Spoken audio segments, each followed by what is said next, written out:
சரவண ஜோதியே நமோ நம. வாழ்க வையகம், வாழ்க வளமுடன். அனைத்து தமிழ் நெஞ்சங்களுக்கும் கனிவான வணக்கங்கள். ஆனி மாதமும் ஆடி மாதமும் இணைந்த மாதம் ஜூலை மாதமாகும். சூரிய பகவான் மிதுன ராசியிலும் கடக ராசியிலும் பயணம் செய்யும் மாதம் இதுவாகும். ஆனி மாதத்தில் நடராஜருக்கு திருமஞ்சனமும், ஆடி மாதம் வரும் அமாவாசை முன்னோர்களுக்கு திதி கொடுக்க சிறந்த நாளாகவும் உள்ளது. அம்மனின் அருளை பெறுவதற்கு உரிய ஆடி மாதம் இந்த ஜூலை மாதத்தில்தான் பிறக்கிறது. இம்மாத கிரக நிலைகளை பார்க்கும்போது மேசராசியில் செவ்வாய் மற்றும் சந்திரனின் சஞ்சாரம் உள்ளது. ரிஷபராசியில் குரு பகவானும், மிதுன ராசியில் சூரியனும் சுக்கிரனும் இணைந்துள்ளனர். கேது பகவான் கன்னி ராசியிலும், சனி பகவான் கும்பராசியிலும் உள்ளனர். ராகு பகவான் மீன ராசியில் சஞ்சாரம் செய்கின்றார். இம்மாத கிரக பெயர்ச்சி என எடுத்துக்கொண்டால் சுக்கிர பகவான் ஜூலை 6ஆம் தேதி மிதுன ராசியில் இருந்து கடகராசிக்கு செல்கிறார். செவ்வாய் பகவான் ஜூலை 12ஆம் தேதி மேசராசியில் இருந்து ரிஷபராசிக்கு இடப்பெயர்ச்சி ஆகின்றார்.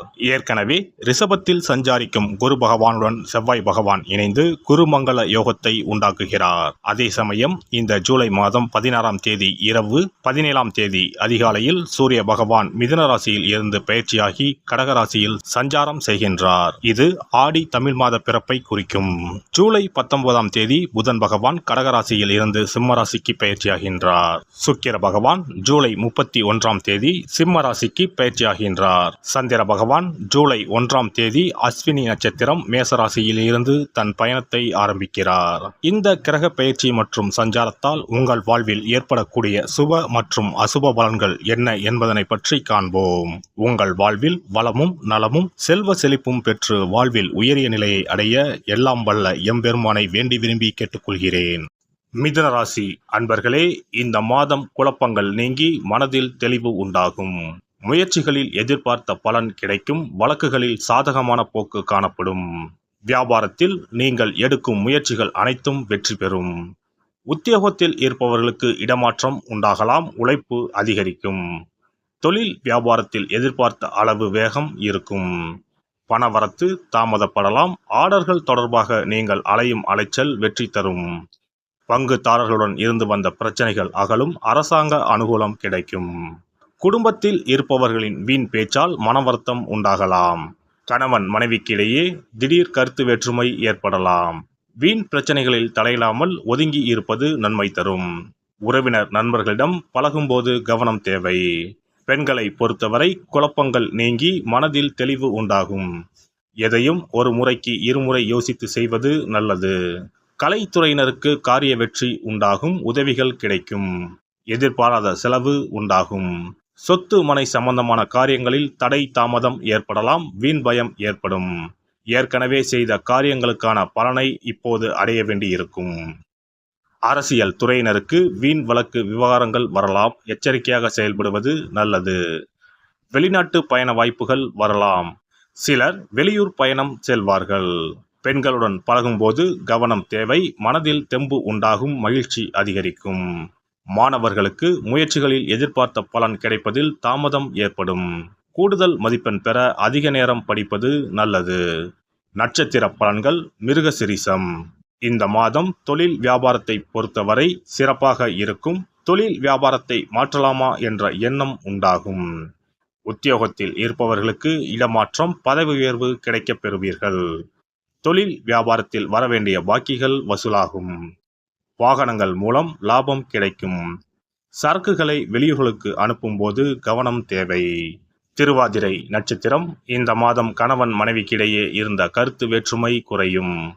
உங்களை பற்றி யாராவது வீண் அவதூறு பேசினால் கண்டுகொள்ளாமல் ஒதுங்கி விடுவது நல்லது. விருந்து கேளிக்கை நிகழ்ச்சிகளில் கலந்து கொண்டு ருசியான உணவை உண்பீர்கள். புனர்பூசம் நட்சத்திரம்.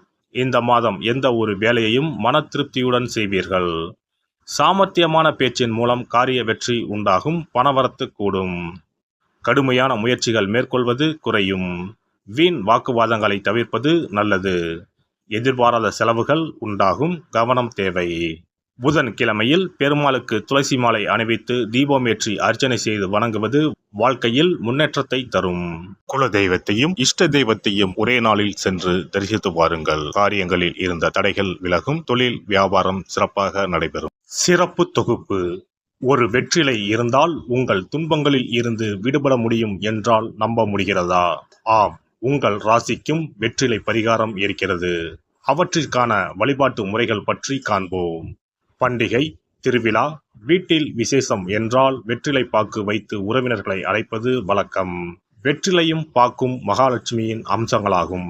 12 ராசிக்காரர்களுக்கும் வெற்றிலையின் மூலம் பரிகாரம் செய்ய கவலைகள் தீரும் என்பது நம்பிக்கை. வெற்றிலையின் நுனியில் லட்சுமியும், நடுவில் சரஸ்வதியும், காம்பில் பார்வதி தேவியும் வசிக்கின்றனர். மகாவிஷ்ணுவும், பிரம்மாவும், சிவனும், சுக்கிரனும் கூட வெற்றிலையில் வாசம் செய்கின்றனர்.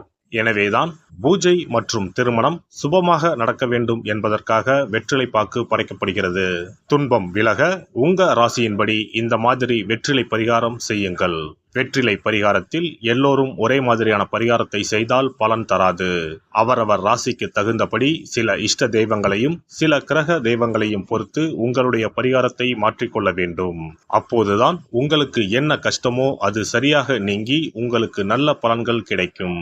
உங்களுடைய ராசியின்படி வெற்றிலையில் குறிப்பிட்ட கிழமையில் பரிகாரம் செய்தால் உங்கள் துன்பம் விலகும், பிரச்சனைகள் தீரும். மேசராசி அன்பர்கள் செவ்வாய்க்கிழமைகளில் வெற்றிலையில் மாம்பழம் வைத்து முருகப்பெருமானுக்கு நெய்வேத்தியம் செய்துவிட்டு அந்த பழத்தை உண்டால் அனைத்து கஷ்டங்களும் நீங்கும். ரிஷபராசி அன்பர்கள் செவ்வாய்தோறும் வெற்றிலையில் மிளகு வைத்து வழிபாடு நடத்தினால் துன்பங்கள் அனைத்தும் தீரும். மிதுன ராசி அன்பர்கள் புதன்கிழமைகளில் வெற்றிலையில் மிளகு வைத்து இஷ்ட தெய்வத்தை வழிபடவும். பின்னர் அதையே பிரசாதமாக சாப்பிட்டால் துன்பங்கள் எல்லாம் நீங்கும். கடகராசி அன்பர்கள் வெள்ளிக்கிழமை தோறும் வெற்றிலையில் மாதுளை பழத்தை வைத்து காளியை வழிபாடு செய்து பின்னர் அந்த மாதுளை பழத்தை சாப்பிட்டால் துன்பங்கள் நீங்கும். சிம்மராசி அன்பர்கள் வியாழக்கிழமைகளில் வெற்றிலையில் வாழைப்பழத்தை வைத்து இஷ்ட தெய்வத்தை வழிபடலாம். பின்னர் அந்த பழத்தை பிரசாதமாக உண்டால் கஷ்டங்கள் நீங்கும். கன்னிராசி அன்பர்கள் வியாழக்கிழமையில் வெற்றிலையோடு மிளகு வைத்து உங்கள் இஷ்ட தெய்வத்தை வணங்குங்கள். உங்கள் துன்பம் துயரம் எல்லாம் தீர்ந்துவிடும். துலாம் ராசி அன்பர்கள் வெற்றிலையில் கிராம்பு வைத்து உங்கள் இஷ்ட தெய்வங்களை வழிபட்ட பின் அதை உண்டால் அனைத்து துன்பங்களும் நீங்கும். விருச்சிக ராசி அன்பர்கள் வெற்றிலையில் பேர்ச்சம்பழம் வைத்து செவ்வாய்தோறும் உங்கள் இஷ்ட தெய்வத்தை வழிபட்டால் துன்பங்கள் நீங்கும். தனுசு ராசி அன்பர்கள் வெற்றிலையோடு கற்கண்டு வைத்து வெள்ளிதோறும் இஷ்ட தெய்வத்தை வழிபட்டு பின்னர் கற்கண்டை சாப்பிட்டால் துன்பங்கள் விலகும். மகர ராசி அன்பர்கள் வெற்றிலையோடு அச்சு வெல்லம் வைத்து வெள்ளிதோறும் காளியை வழிபட்டால் துன்பங்கள் துயரங்கள் நீங்கும். கும்பராசி அன்பர்கள் வெற்றிலையோடு நெய் வைத்து சனிக்கிழமைகளில் காளி தெய்வத்தை வழிபட்டால் உங்கள் துன்பங்கள் எல்லாம் தீரும். மீனராசி அன்பர்கள் வெற்றிலையோடு சர்க்கரை வைத்து ஞாயிறு தோறும் இஷ்ட தெய்வத்தை வழிபட்டால் துன்பங்கள் எல்லாம் விலகும். எல்லாம் வல்ல இறையருளால் நீங்களும் உங்கள் அன்பு குடும்பமும் உடல் நலம், நீலாயுள், நிறை செல்வம், உயர் புகழ், மெய்ஞானம் ஓங்கி வாழ்க வளமுடன். இந்த வீடியோ பதிவு உங்களுக்கு பிடித்திருந்தால் லைக் பண்ணுங்க, கமெண்ட் பண்ணுங்க, ஷேர் பண்ணுங்க, மறக்காம சப்ஸ்கிரைப் பண்ணுங்க, பக்கத்துல இருக்கிற பெல் பட்டனை கிளிக் பண்ணுங்க. நன்றி, வணக்கம். ஓம் நமச்சிவாய, சிவாய நம.